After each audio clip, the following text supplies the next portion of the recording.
All right, guys, and we're live. We are going to be talking today, Tuesday, June 13th, 2017. We're going to be talking about how to use virtual assistants effectively in your business. And I want to start out by how I got introduced to virtual assistants and kind of my initial thoughts on day one of what I thought it was going to be like to have a virtual assistant. So the first time I ever learned about the concept of a virtual assistant was actually about 10 years ago today when the book came out called The 4-Hour Work Week by Tim Ferriss. And the premise of the 4-Hour Work Week essentially was that the author, whose name is Tim Ferriss, worked a mere 4 hours a week. And he only had to work 4 hours a week because his business essentially was run by competent virtual assistants who he was able to employ for a very, very low cost. And so I think when anybody thinks about using a virtual assistant, they think about paying somebody who can completely run your business while you lie on the beach for $2 an hour. And unfortunately, the sobering reality, so I tried and tested all of his methods in the book, and I've also been using virtual assistants for over 10 years. And so the sobering truth about using virtual assistants is that this dream in itself, where you're going to be able to work 4 hours a week or 2 hours a week or 10 hours a week and have a virtual assistant be your CFO, your CEO, your head salesperson, and everything else is really not a realistic reality. And there's many, many reasons for this. There are some language barriers, there are some cultural barriers, and there are some physical barriers.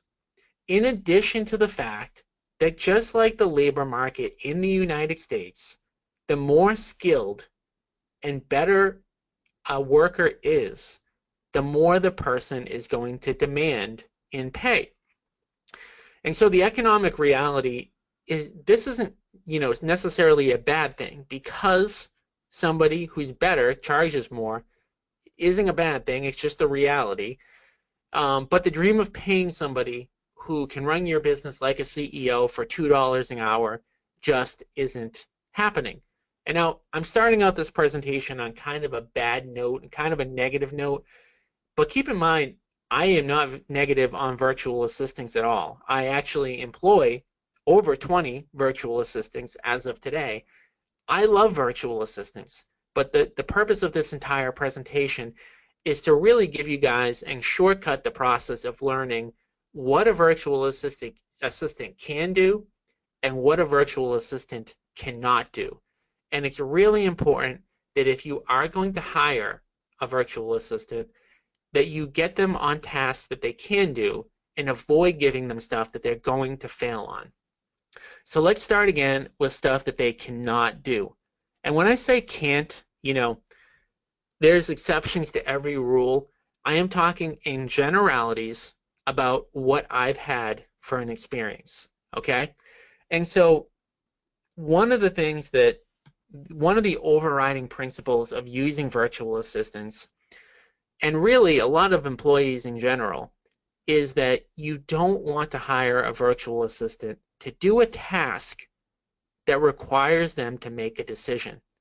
Now, that might sound a little funny, or it may not sound like it, you know, makes perfect sense, but I will tell you that if you are giving them a task where there is any sort of undefined step where they have to think on their own, they will fail.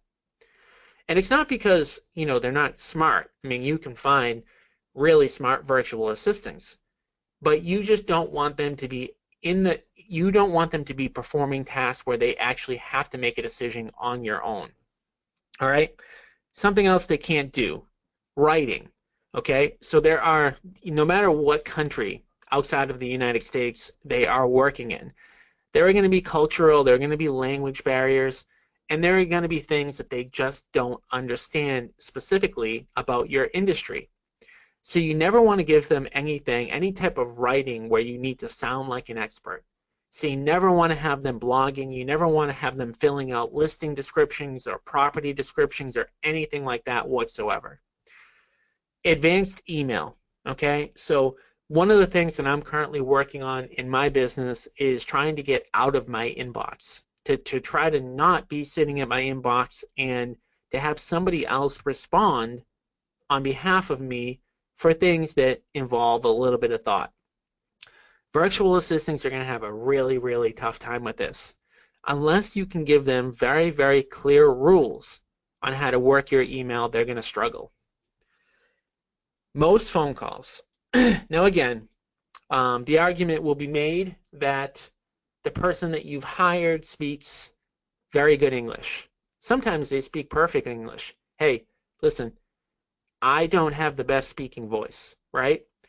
Some of these virtual assistants are probably more clear than me. But the problem with the virtual assistant that you're going to run into is that once they actually get through the script that you give them, they're not going to be able to carry a conversation that has any level of detail. So for example, if they are calling through your leads and they get through the script and they say, hey, I got your contact information online. I just wanted to see if there's a day and time that we can come out and take a look at the property. They can do that part of it. But what happens after the script is over is the part that they're going to really struggle with. So once the person starts to have a regular conversation with them and they say, oh, where are you coming from? Or, yeah, here's the address to my property. You know where the local Walmart is across the street, right? Anything like that, they're going to have a really difficult time. And so if you're having them make calls where they're representing you in any sort of professional way, it is going to backfire, okay? So they can do some very, very basic calls, but even those they really don't do well, which is why I personally recommend that you not even have them get on the phone at all, okay? Important deadline-oriented work, okay? Virtual assistants are a funny group. Virtual assistants, unlike, I mean, people that are going to your office every day can also do this. They can also disappear. But virtual assistants, more than a typical in-office employee, tend to just literally go away. And I've had many, many cases where I've had a virtual assistant that's been helping me for 3-4 months, and then all of a sudden I wake up and I go to message them online or I go to send them an email, and I never, ever hear from them again. And of course, with them being in a country thousands of miles away from me, where my only connection to them is email or Skype or something like that, there's no way for me to force them to get back in touch with me. You know, that accountability is sometimes taken away. The other thing about a lot of virtual assistants is that the work ethic on taking a day off with a last minute notice is a little bit different. So it is very common for a virtual assistant to tell you 10 minutes before they're ready to start their shift that they can't come in that day for whatever reason. And it is far more common that a virtual assistant will do that than somebody who's in your office. So when it comes to any important deadline-oriented work, I would really, really strongly suggest that you stay away from that. Now, if it has a deadline and it's not super important, or if it's important work but it doesn't have a deadline, that can work. But when it's important deadline-oriented work, I would stay away from it. All this stuff kind of making sense so far. If anyone can just type into the chat box that it makes sense. Any upfront questions on what we've covered over the first 10 minutes. And if not, I will jump into point number 4 here. Okay, Michael, makes sense. What does everybody else think? Anybody else have different questions or different perceptions of virtual assistants that they've worked with so far.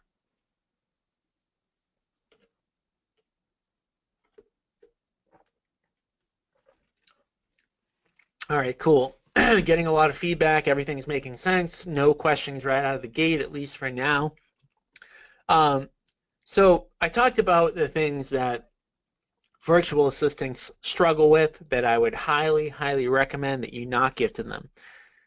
Before I talk about the things that virtual assistants are really good at, because virtual assistants can be very, very good at specific tasks, before I jump into what they're good at, I want to talk a little bit about how you have to give them work, how you have to assign them the task so that it gets done in the proper way. So let's go through that really quick. Now, keep in mind that how you give anybody a task, whether the person is virtual or whether they work in your office, is kind of the same. So you always need to create extremely, extremely detail-oriented steps, or else your employee, whether they're local or they're far away, is going to struggle.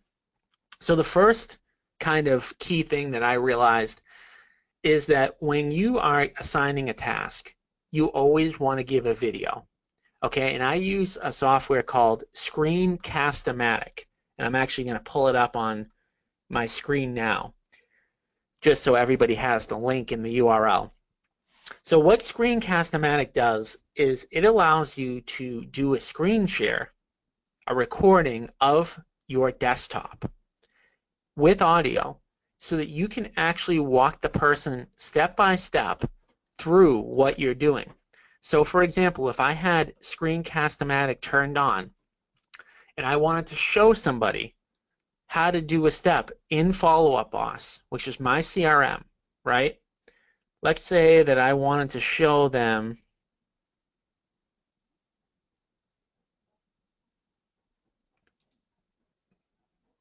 how to turn an action plan on. I would quite literally hit the record button, do it for them, and say, okay, this is the action plan I want you to turn on. Apply the action plan.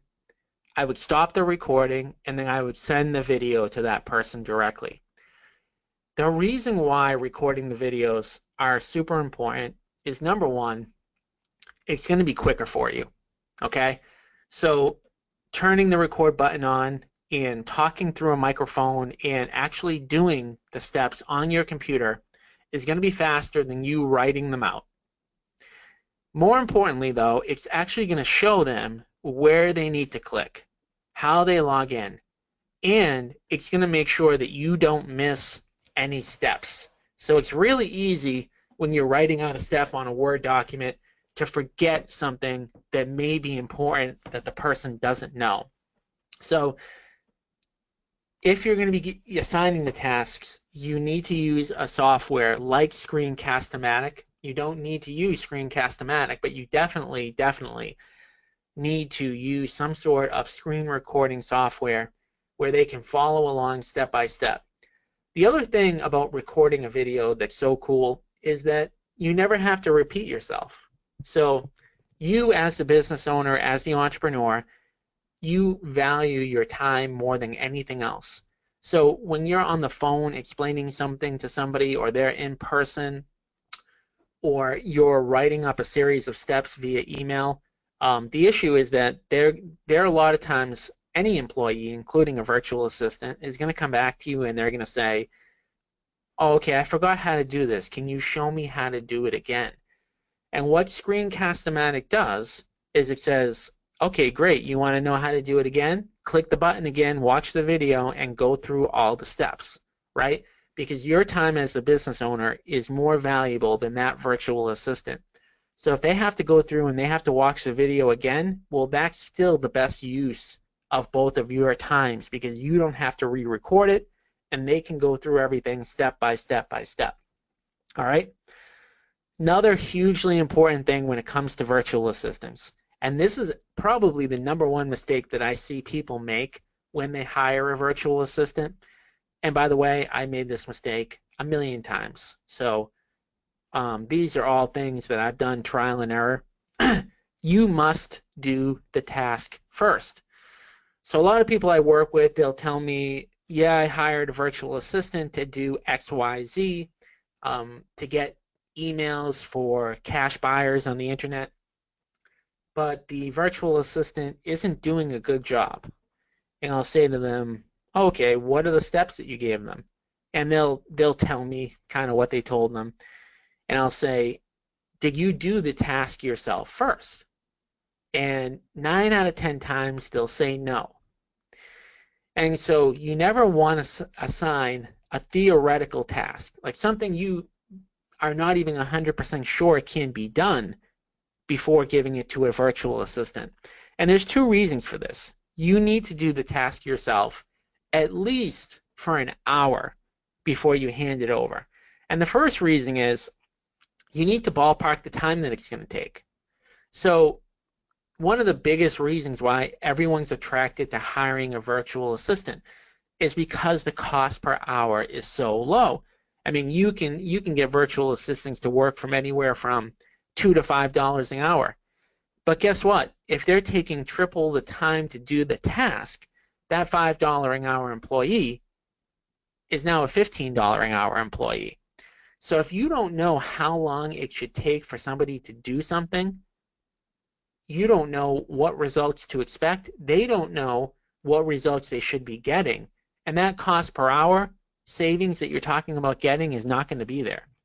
So, for example, if you were saying to somebody, if you were saying to a virtual assistant, get me a list of all the cash buyers in the Boston market, right, online.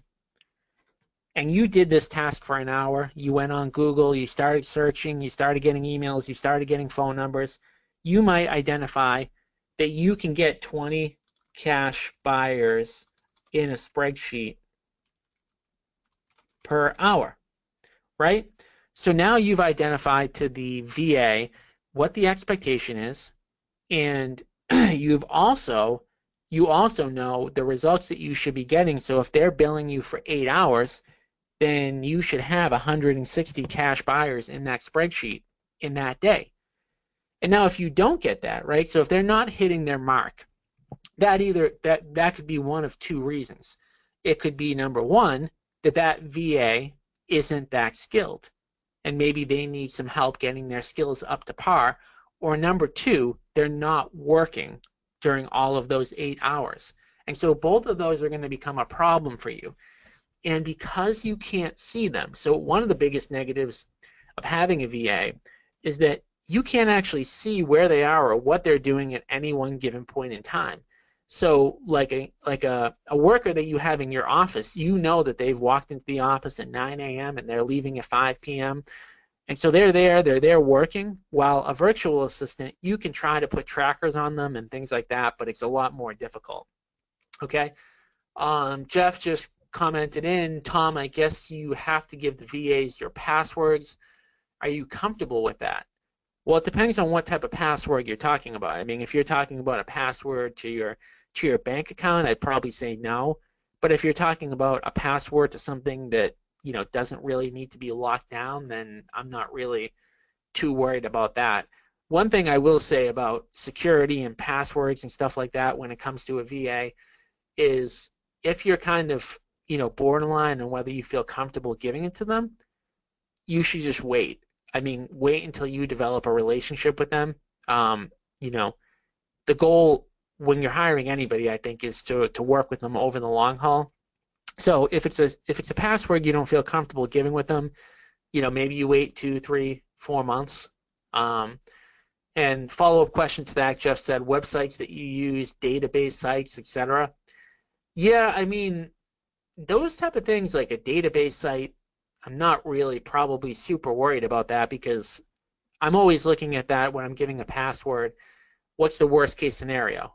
And on a database site, I can't think of anything really negative that could happen with that, but it would depend on a case-by-case situation. So if it's something that I feel like there's not a lot of risk there, I will. And obviously if there's something like my bank account or something that, you know, really could be high risk, that would be something I'd kind of stay away from.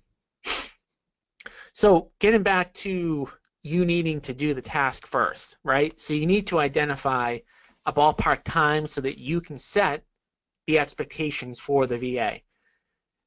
But you also need to make sure that your instructions make sense. And so, again, I talked about, you know, where people fail with virtual assistants. And if your instructions do not make perfect sense because you have not done the task, they are not going to be able to follow them. Okay? So I want to talk a little bit about the level of detail that you need. You cannot assume anything with virtual assistants. I mean, you literally don't assume that they know how to open Google.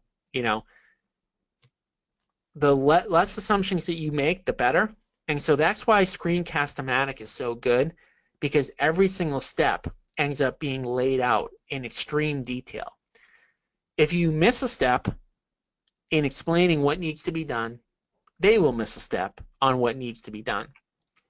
So a follow-up to kind of this point on the level of detail is, in the beginning,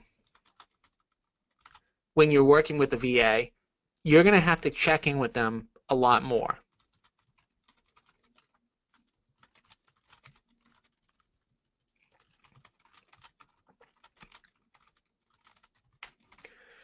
And as time goes on, and they get comfortable with you and you get comfortable with them, you may not need to do as much checkup. But in the very beginning, do not expect to assign a task and walk away. If you assign a task and you walk away and you take it off your plate completely, it will not work. All right, so that's how you need to assign a task to them. Now let's talk about what they can do. Like I said, I talked about a lot of the things that they can't do.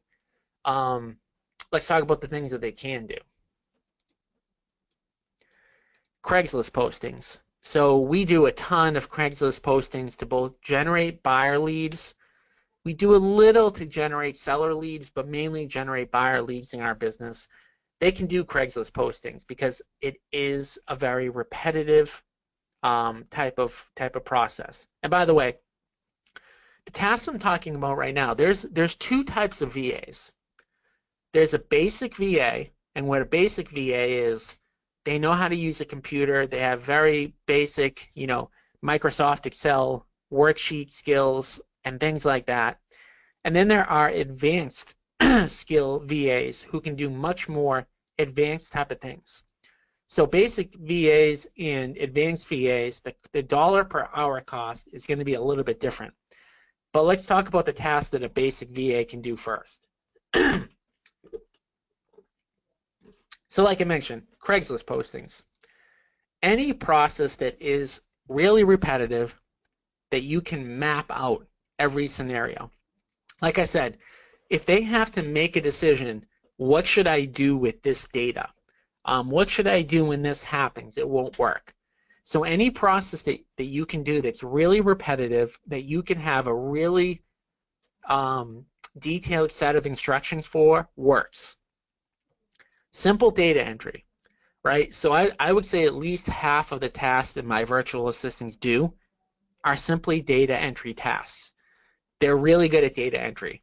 And the great thing about that is that data entry is the biggest waste of your time. So that is one area where I would definitely say utilize them. Coding and programming, like I mentioned, only a skilled VA, but they can do that if you get a skilled VA. Simple research, like I mentioned, finding cash buyers, finding cell phone records of sellers, looking up sales history and sales records.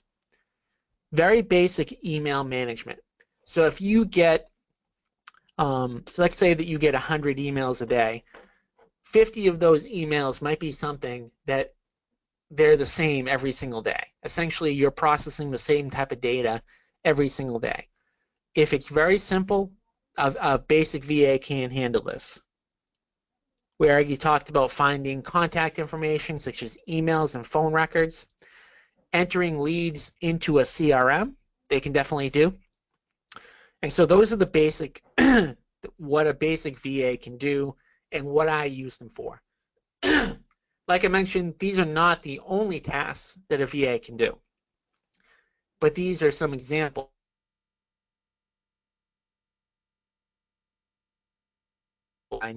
of what needs to be done. They can do it.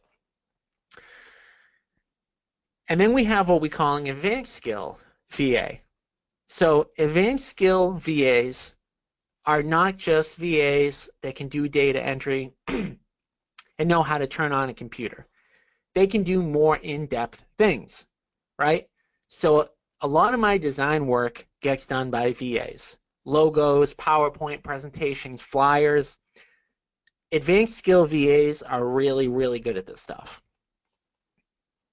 We talked a little bit about coding. So definitely programming and coding they can do. And again, these are all general outlines. One important point that I want to hit on is that if you're in doubt over whether a VA can do a task, create a really, really detailed outline, organized step-by-step process, and do a very small test.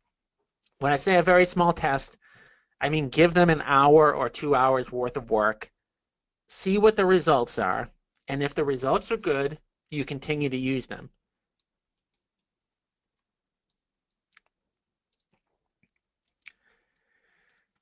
All right, I'm going to talk about the biggest mistakes that people make when working with VAs.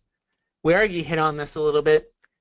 Assigning important deadline-oriented tasks. Again, like I said, let's say that today is Tuesday, June 13th, and you have something due on Friday, June 16th, and you hire a brand new VA, and you say, deadline is Friday, get this done, and then you walk away. At least 50% of the time, that task is not going to get done on time, okay? So if it's important, do not assign it to a VA right out of the gate. Complicated tasks or tasks a VA cannot handle. Again, you want to start out as basic as possible. The more advanced the task is, the less likely they are to be able to do it. So again, when you go back to the beginning of the presentation when I talked about you laying on a beach and the virtual assistant basically running your business, the more that you try to get them to run your business and make big decisions and do complicated tasks, the more they're going to fail and the more frustrated that you're going to get. Another huge mistake is assuming that the virtual assistant knows things, okay? Again, they're in a different country, they're in a different culture. You don't know what their schooling was like. You don't know whether or not they can use Excel. You don't know whether or not they know what Google is. So you have to assume that they know very, very little. So again, assume nothing. Assume that they know nothing. Start with there and explain every single thing that needs to be done. So if you're talking about assigning something to them where they have to use the internet, quite literally, you're going to say, click the start button, go to Google Chrome, open Google Chrome, go in Google, type sell my house fast, right? And so literally you have to get that basic. Not creating detailed instructions that are recorded. Where you hit on this, you have to get super detailed. You have to record it. We already talked about this. You need a benchmark, right? So they need to know what they need to produce every single day. They need to know their output. So whatever it is that you're giving them, if you're having them enter leads into our CRM, you want to make sure that they know they have to enter at least 10 leads per hour.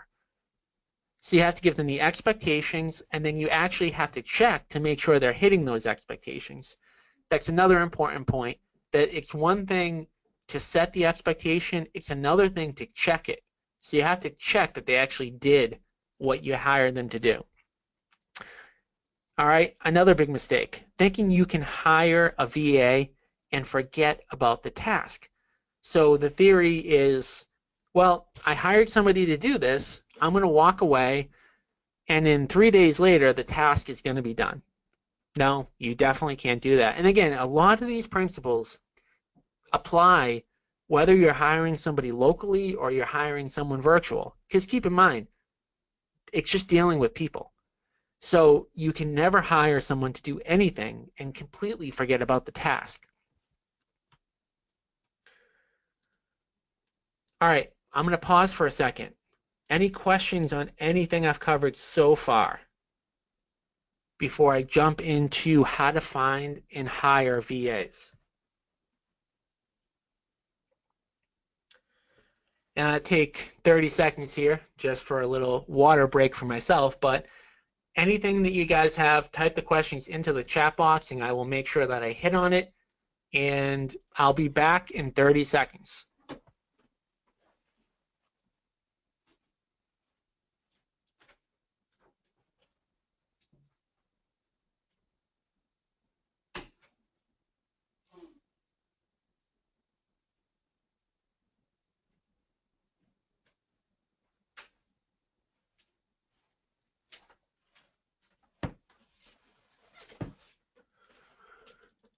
Come on, guys. I know you get something here. There's a bunch of people on the line right now. Maybe I'm just doing such a good job of explaining everything that everything is so crystal clear. But if you do have anything, type it in. I'm going to continue along. So we talked about kind of the sobering news, the what they can't do, how you need to assign the tasks, what tasks they can do, the biggest mistakes that people make. Now let's talk about how to find virtual assistants and how to hire them. All right. So there are two main sites that I use anytime I need a virtual assistant for anything. The first is Elance. So if you go to www.elance.com,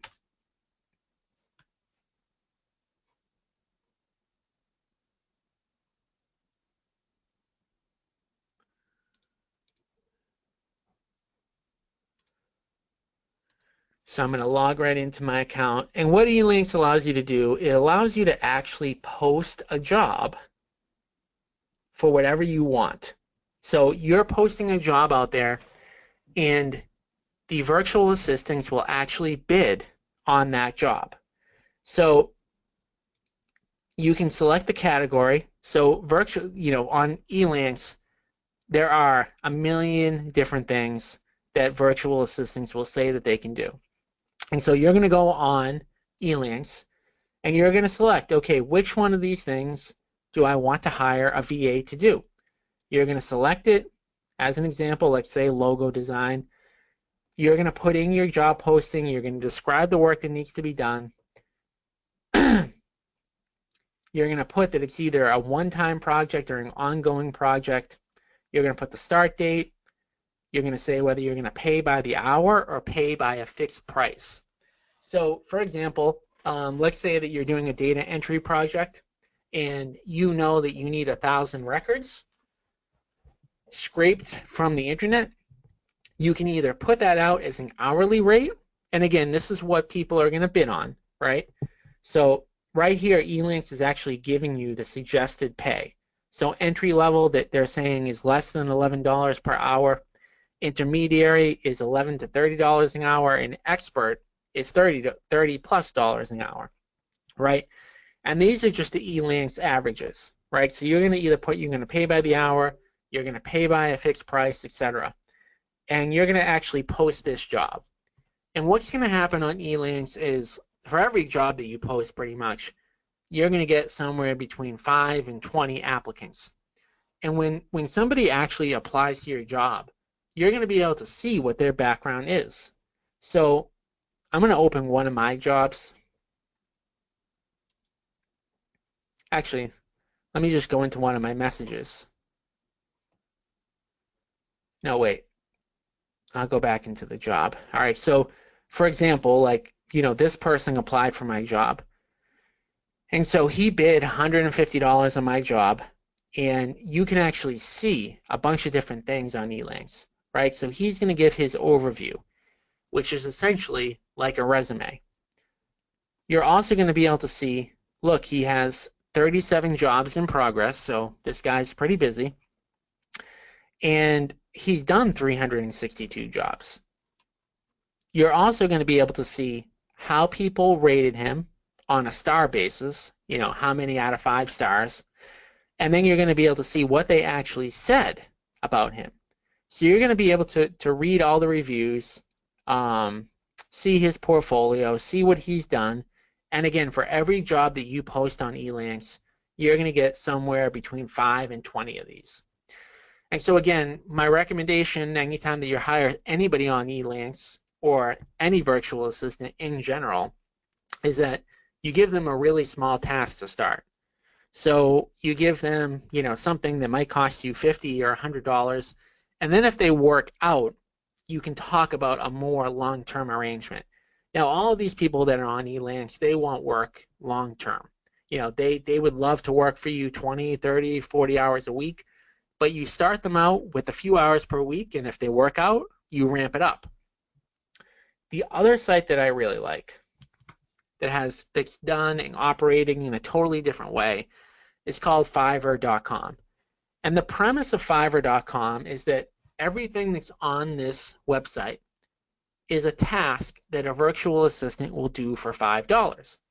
And so one of the things I've had really, really good success on Fiverr with is design type things. So I'm going to go see if I can log into my account and just show you guys a couple of examples of some of the work that has actually been done for me.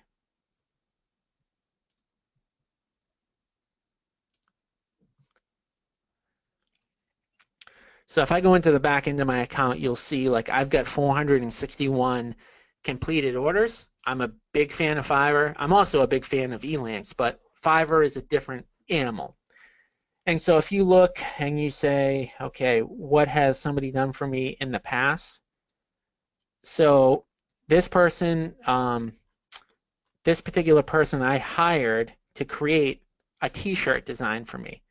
And so his fee was $30. So he advertised this as $30 on Fiverr. Like I mentioned, the premise of the website is that everything should be done for $5, but for the really more skilled things, the people will charge a little bit more, and I'll kind of run everyone through that in a second. So he advertised $30. I had the option if I wanted to get this done in one day, he would charge an extra $15. So in order to process this quicker, he charged a little bit more. So I submitted to him all of the instructions on what I wanted him to do for the design. And at the end of the day, for $30, $30 plus the expedited fee, I got this. All right. And now I'm not saying that this design is, the greatest in the world, but for $30, you really, really can't go wrong. And design is something that virtual assistants can definitely do. If I hired somebody locally to do this, I'm going to take a guess that it would have been anywhere from $200 to $500. So I literally got this labor done for probably 10% of the cost that it would have taken had I hired someone locally.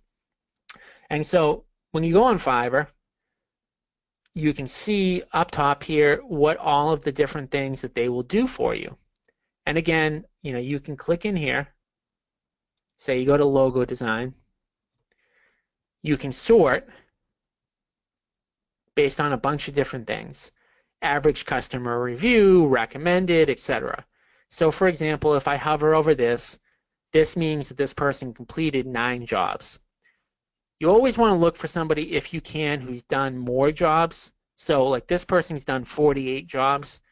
I would feel more comfortable hiring somebody that's done 48 successful jobs and has a 5-star rating than somebody who's only done 9 jobs and has a 5-star rating.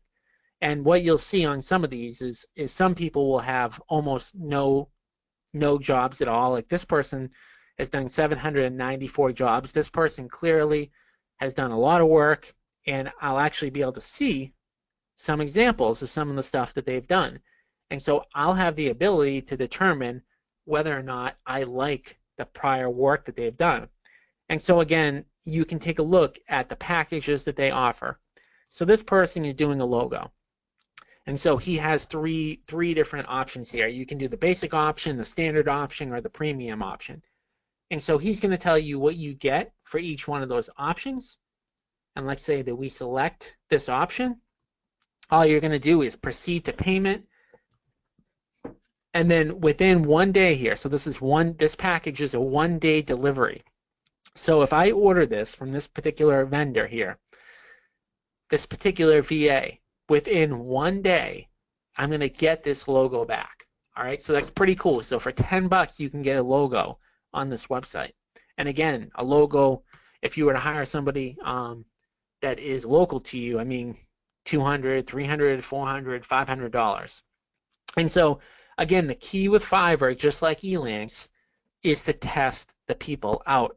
So, you don't want to give somebody a $1,000 task if you've never used them before, right? So, I mean, they have all different tasks up here that you can test them out for.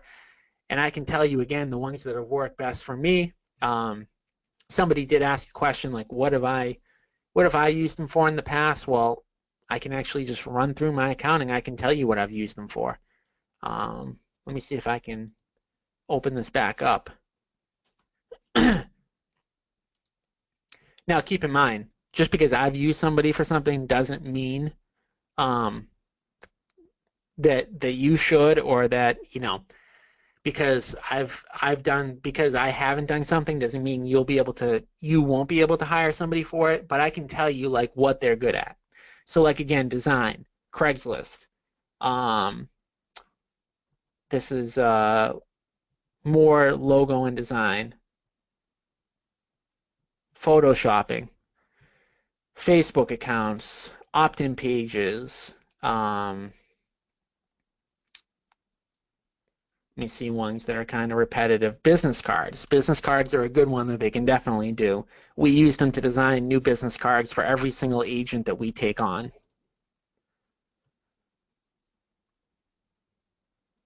So I use them for sales copy. And the reason why I say don't use them is because I've tried a bunch of different people to write things for me. And man, yeah, I've gotten really, really bad results. So although I've paid for this, I would not recommend using this.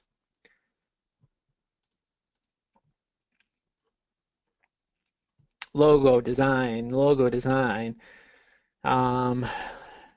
Websites. So if you need a squeeze page, like a single page, squeeze page, they can definitely do that for you here. So again, these are kind of just the basics on how to hire somebody. Like I said, you always want to baby step the task, do it one small task trial, and the pay scale. All right, so this is important.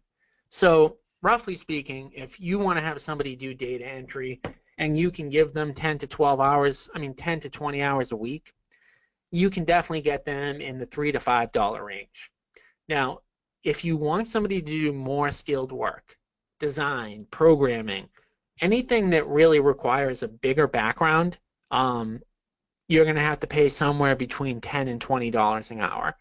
And you're going to be able to get a sense for what the pay is just by posting stuff on Elance and going on Fiverr and seeing what other people are paying.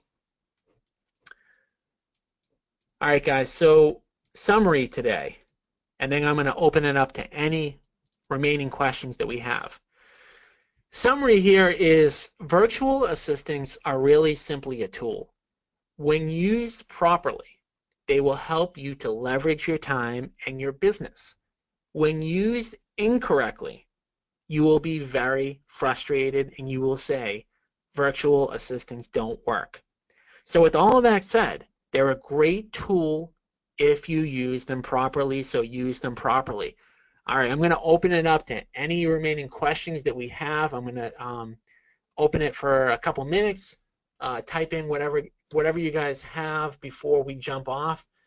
And next week, next Tuesday at 9 a.m., I'm pretty sure at this point, we sent out a survey last night of seeing what people wanted for topics. And I sent out a bunch of different things. And it seems like everybody wants to review how to calculate an investor offer. So I'm pretty sure that's what we're going to be reviewing, and we're going to actually be going through some real deals that I've done in the Boston market, how I've analyzed them. And I'm going to open it up to everybody else that I'm working with as well. If you guys want to put some deals out there for me to analyze, I'd be happy to do that too. So Michael just typed in, besides design work, what do you use VAs for on a regular basis?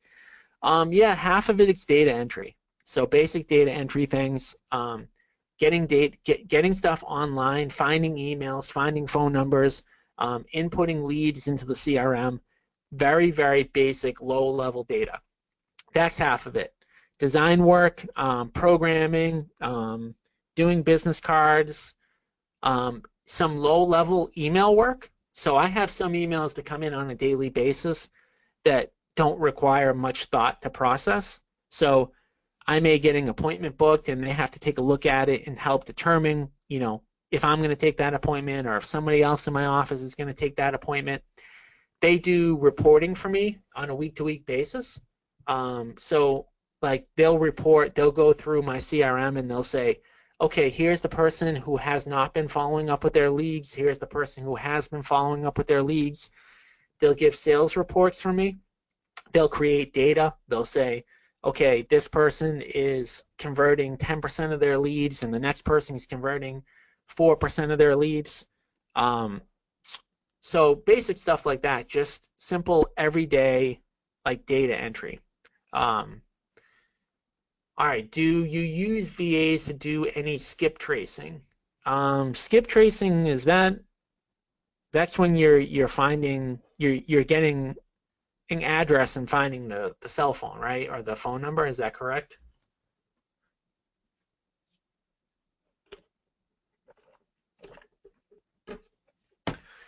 Jeff, if you could type that in just so I know, because I'm not 100% sure what skip tracing is. Let me see here.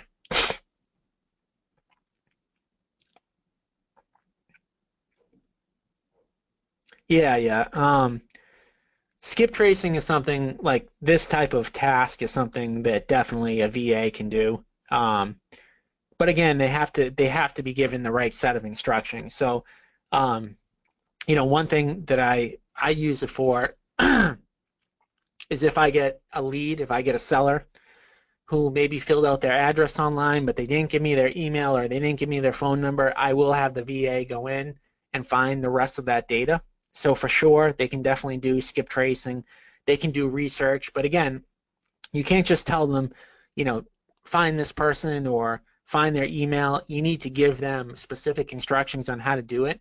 So for example, like if you're looking for an email for somebody, like you might tell them to go on LinkedIn and check if they've posted their email publicly. You can't just say search Google and find it. So you have to give them specific websites to look at and specific ways to find it. So if they're looking for cell phone records, you might say to go to Cole Realty Resource or to White Pages or to Intellius and give them the instructions on actually how to do it.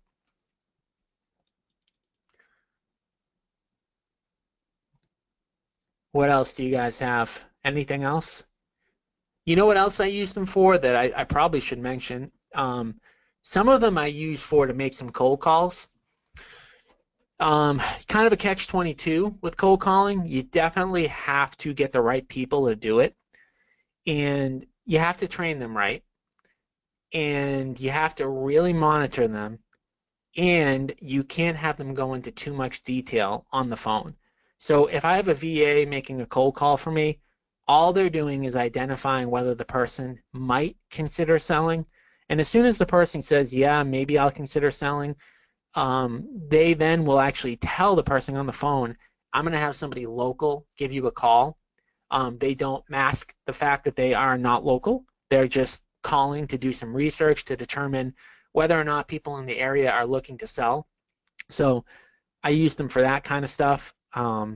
Here and there, like I don't have a bunch of people doing it. I have more people locally that are doing it, but they can do some of that if you train them the right way.